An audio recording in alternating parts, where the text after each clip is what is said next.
जय जय जय जय शाश्वतम् आदिनाद ब्रह्म ओंकार शाश्वतम्। हो सजो इलिरो कहूँ घाटा, जागृत हो जाओ। सारे सेना को खड़ा किया। ठाटू सकल मरे के ठाटा, सन्मुख लोह भरत सन ले, जियत न सुरसरी उतर न दे। जीते जी हमारे गंगा जी के पार वो नहीं जा सकते। समर मरण पुनि सुरसरी तीरा, युद्ध भूमि मरना और उसमें भी गंगा जी के किनारे। राम काज छन भंग शरीरा, राम जी के कार्य में मौत होगी, इससे बड़ा सौभाग्य हम लोगों का क्या होगा। भरत भाई हैं भगवान राम के, राजा हैं। हम तो छोटे लोग हैं, लेकिन आज दिखा देंगे हम इनको कि हम भी राम जी के कुछ हैं। देख सुबट सब लायक जाने, लय लय नाम सकल सन्माने। जितने योद्धा से नाम ले लेके उनका उत्साह बढ़ाया कि तुम इतने बड़े वीर हो, तुम इतने बड़े वीर हो, ये मोर्चा तुम संभालो, ये मोर्चा तुम संभालो। कोई भी सेना इधर से, अवध की सेना नदी पार नहीं होनी चाहिए, सारे नाव डुबा दो। और चले युद्ध की तैयारी की निषाद राज ने। तभी किसी को छींक आ गया, किसी को छींक आ गया तो कोई वृद्ध उस छींक के शकुन को बोले कि ना ना, युद्ध मत करने चाहिए, क्योंकि छींक का शकुन बता रहा है कि भरत जी युद्ध करने नहीं जा रहे हैं। बोले ये बता रहा है तो क्या करने जा रहे हैं? अरे मिलने जाते तो 5-10 आदमी जाते, पूरी सेना लेके जाने की क्या जरूरत है?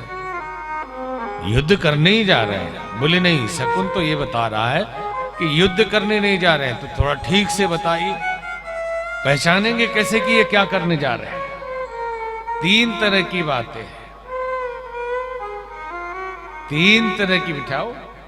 दिल्ली से आई है मधु। हाँ, बोली राजा रामचंद्र भगवान की जय। 3 तरह, सात्विक, राजसिक और तामसिक। आदमी किस प्रकृति का है, तामसिक है, सात्विक है या राजसिक है, उससे उसके व्यवहार का अंदाजा लगेगा, उसके चिंतन का अंदाजा लगेगा। और वो राजसिक, तामसिक या सात्विक है, उससे भोजन से अंदाजा लगेगा कि वो खाता क्या है। तो जिस तरह का भोजन वो खाता हो वैसा ही उसका स्वभाव होगा।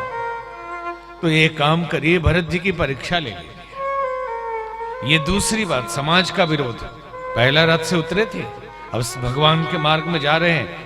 निषाद राज ने विरोध किया, मतलब समाज का विरोध शुरू हुआ।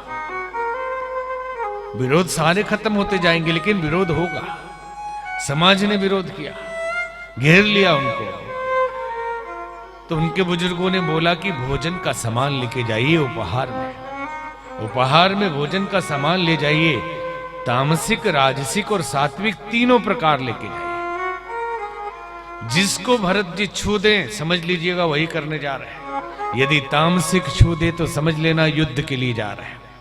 यदि राजसी छू दें तो समझ लेना संधि के लिए जा रहे हैं। अगर सात्विक छू दे तो समझ लेना समर्पण के लिए जा रहे हैं, मित्रता के लिए जा रहे हैं। अब सजावट शुरू हुआ। अस कही भेंट सजावन लागे, कंद मूल फल खग मृग मांगे। मीन पीन पाठीन पुराने, भरी भरी भार कहार अनान। फल फूल कहार लोग भार में ले जाने लगे। मछली, मृग, सब तरह की चीज, तामसिक, राजसिक, सब छुए किसको, देखे जरा कि किस भाव से जा रहे हैं। सब कुछ गया। और जब वहां गया, राम सखा सुनि चंदन त्यागे। जैसे ही सुना भरत जी ने कि राम जी के सखा है निषाद राज, रथ त्याग के तुरंत कूदे। और जैसे ही उसने दंडवत किया, गले से लगा लिया। करत दंडवत देखते ही, भरत लीन उरलाई। जैसे ही दंडवत किया, भरत जी ने गले से लगा लिया। मनहु लखन सन भेंट भई, प्रेम न हृदय समाये। जैसे लखन जी मिल गए, ऐसा गले लगाया। अब ये देखकर लोग आश्चर्यचकित थे कि ये तो मल्लाह है, निषाद है, इसको भरत जी गले लगा रहे हैं। भरत जी ने इशारा किया, हमारे लिए कोई भेद नहीं, सब भगवान के पुत्र हैं। और ये भी कहते कि राम राम कही जय जमुहाही, तिनहि न पाप पुंज समुहाई। जो राम राम कह के जम्हाई लेता है उसको पाप नहीं लगता। और यह तो राम लाई और लीन्हा, इसको तो राम जी ने गले लगाया, कुल समेत जग पावन कीना। कि कुल समेत तो ये पवित्र है, और उन्होंने गले लगाया। और अब की बार भूल नहीं की। जब रथ से उतरे तो धीरे से चुपचाप पैदल चलने लगे, किसी को नहीं बताया। अब पैदल चलते चलते गए